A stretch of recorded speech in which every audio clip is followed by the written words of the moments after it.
Hola, me llamo Nagore, tengo 20 años, soy de Tolosa y he estudiado estética integral en el Instituto de Zarauz, Monte Albertia.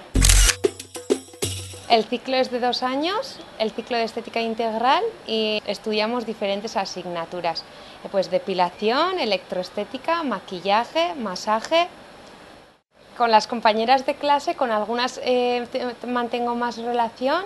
Sé de algunas que han conseguido trabajo en los centros que hicieron prácticas, pero en general se hicieron contratos cortos, pues para verano o para 6 meses o así. Yo creo que tiene salidas y que hay mucha demanda como esteticista. Las prácticas hice parte en Tolosa y parte en Italia. Y las prácticas de Italia fueron con el programa Leonardo. Las 3 primeras semanas de la estancia en Italia íbamos a una academia de idiomas para aprender el italiano, y a partir de la 3.ª semana empezamos las prácticas yendo cada día. Pues personalmente vine muy contenta porque con las trabajadoras del centro me arreglé muy bien y tuve la oportunidad de aprender muchas cosas.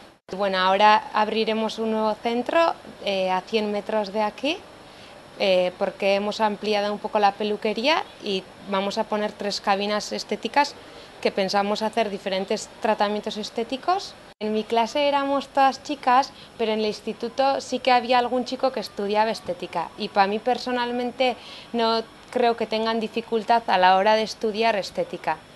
Luego da la casualidad que somos la mayoría mujeres, entonces también tenemos igual más aceptación a la hora de realizar los tratamientos estéticos.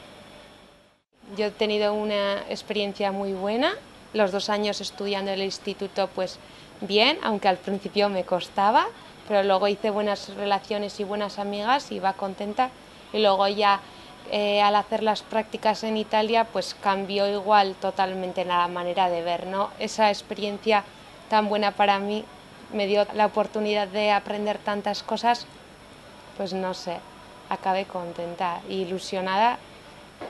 Para mí la formación profesional ha sido muy enriquecedora.